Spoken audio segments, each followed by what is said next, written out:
सुल्तान राय साहब ने क्या ओए पगारता उठ के कहता मैं तेनू की किया अपनी बीवी नू मारन दिया सी। कैसे हैं दोस्तों, उम्मीद है कि ठीक होंगे, आपकी तबीयत भी ठीक होगी। नाज़रीन ग्रामी, आज हम पाकिस्तानी अदाकार के बारे में बात करेंगे जो कि स्टेज ड्रामे में अदाकारी करते और उनका एक बड़ा नाम था, लेकिन क्यों वो स्टेज अदाकारी को छोड़ के एक गुमनामी की ज़िंदगी गुजारने के ऊपर मजबूर हुए और आखिरी वक्त में उनका कौन सा मुश्किल हालात में गुजरना पड़ा और किन साथी फनकारों ने उनकी बीमारी के टाइम अयायत की और कौन साथी फनकार नमाज़ जनाजा पढ़ने आए और किन साथियों से उसे गिला और शिकवा रहा। चलो जाके वीडियो को शुरू करते हैं। नाज़रीन ग्रामी, मैं बात कर रहा हूँ अदाकार मस्ताना की।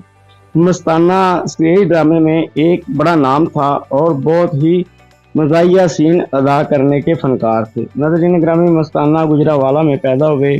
जवान होने के बाद गुजरावाला में तालीम मुकम्मल की और लाहौर स्टेज ड्रामे में आगे काम करना शुरू कर दिया।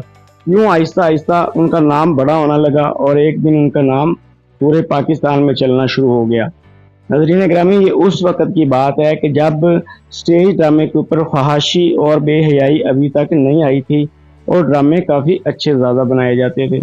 उस टाइम अमानुल्लाह और सुहेल अहमद और मस्ताना इस तरह के बड़े बड़े फनकार थे।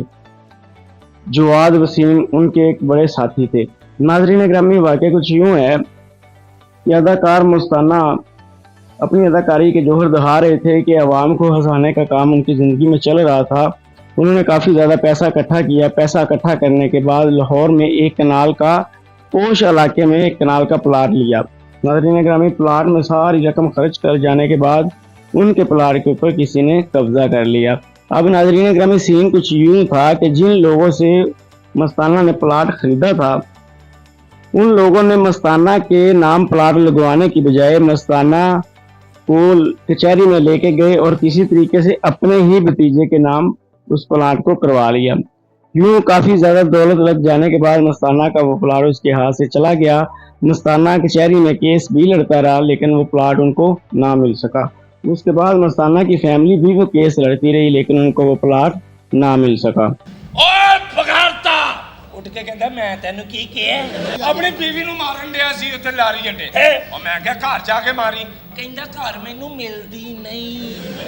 ऐसे ही वक्त गुजरता गया। एक टाइम ऐसा आया कि स्टेज ड्रामे में फहाशी फैलना शुरू होगी और नए नए मुजरे का ट्रेंड चलना शुरू हो गया। नाज़रीन, लड़कियां अपना हुस्न दिखाती, अपना जिस्म दिखाती और मुजरे करना शुरू हो गए। ये पाकिस्तान में नया नया ट्रेंड चल रहा था और पुलिस अक्सर थिएटर के ऊपर छापा मारा करती थी। एक दिन कुछ यूँ हुआ कि मस्ताना थिएटर के ऊपर काम कर रहा था कि पुलिस ने छापा मार दिया। छापा मारने के दौरान उन्होंने बाकी फनकारों को पकड़ लिया जो लड़कियां डांस वगैरह करने आई हुई थी।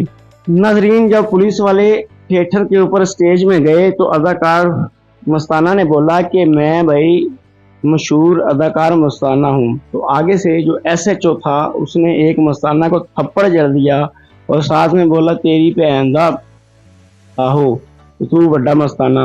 हथकड़ी लगाई और मस्ताना को पकड़ के ले गए। नाज़रीन ग्रामी, सुबह मस्ताना का भाई जवेद इकबाल आया, उसकी बेल करवाई।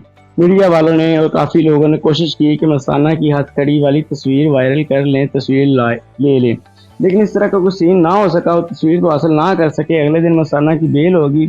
अब उसकी गाड़ी थिएटर में खड़ी हुई थी। वो वापस आए अपनी गाड़ी के पास और अपने भाई जवेद को बोला कि जद्दी, बस आज के बाद ये काम नहीं करना। जिस कौम के लिए मैंने इतना काम किया उनके चेहरों के ऊपर मुस्कुराहट बखेरी, उसी कौम ने आज मुझे शर्मिंदा कर दिया। उसके बाद नाज़रीन ग्रामी, उसने लाहौर फिल्मी दुनिया के खैराबाद किया, स्टेज ड्रामे से चले गए और बहावलपुर में जाके ज़िंदगी गुजारना शुरू कर दी। नाज़रीन ग्रामी, अपने स्टेज दुनिया को छोड़ने के बाद 4 या 5 साल वो बहावलपुर में जिंदा रहे। आखिर में उनको हेपाटाइटिस C हो गया और उन्हें बहावलपुर के एक हॉस्पिटल में दाखिल करवाया गया। नाज़रीन, हॉस्पिटल में दाखिल रहने के बाद उसके काफ़ी दोस्तों ने और अजीज़ों ने उसे ये बोला कि अमदाद के लिए अपील की जाए, लेकिन इस चीज़ से अदाकार मस्ताना को काफ़ी ज़्यादा गुस्सा आया और उसने बोला कि मैंने जितनी देर काम किया मैंने उसका मुआवजा हासिल किया। मैं कभी भी इमदाद के लिए ना हुकूमत से ना आवाम से अपील करूँगा और मेरी बीमारी के बारे में भी किसी को पता नहीं चलना चाहिए। लेकिन नाज़रीन ग्रामी, किसी न किसी तरह 3-4 दिन बाद दुनिया न्यूज़ के एक रिपोर्टर के हाथ ये खबर लग गई कि मस्ताना बहावलपुर के हॉस्पिटल में है। यूं नाज़रीन ग्रामी ये खबर वायरल होगी और दुनिया मस्ताना की इयादत के लिए आना शुरू होगी। नाज़रीन ग्रामी उसके बाद 3 या 4 दिन बाद उनकी वफात हो गई, लेकिन जितने भी साथी अदाकार थे कोई भी ना आया, सिर्फ 4 बंदों के अलावा, जिनमें एक साथी अदाकार सुहेल अहमद था, दूसरा साथी अदाकार तारक कैडी था, तीसरा साथी अदाकार जवाद वसीम था। नाजरीन सबसे पहले तो उनका बड़ा भाई बना हुआ था सुहेल अहमद। वफात पाने के बाद उनके बेटे ने सुहेल अहमद को फ़ोन किया तो सुहेल अहमद लाहौर में थे और उन्होंने बोला कि जब तक हम ना पहुंचे जनाजा ना करवाया जाए। उसके बाद तारक कैडी, सुहेल अहमद और जवाद वसीम ये तीनों बहावलपुर पहुंचे और एक साथी फनकार और भी था। चारों बहावलपुर पहुंचने के बाद जवाद वसीम ने मस्ताना के छोटे भाई जुवेद से अपील की कि मुझे अपने दोस्त का नमाज जनाजा पढ़ाने दिया जाए। यूं उनको इजाज़त मिल गई और जवाद वसीम ने मस्ताना का नमाज जनाजा पढ़ाया और नमाज जनाजा पढ़ाने के बाद उनको दफना दिया गया। लेकिन इस दौर में अमानुल्लाह जो सबसे ज़्यादा मस्ताना के करीब थे और 34 साल तक इकट्ठे काम किया, फैमिली को उनके साथ शिकवा था कि मस्ताना की वफात के ऊपर उन्होंने आना तो मुनासिब ना समझा, एक फ़ोन करके भी अफसोस ना किया और कभी भी उनसे मिलने ना आए।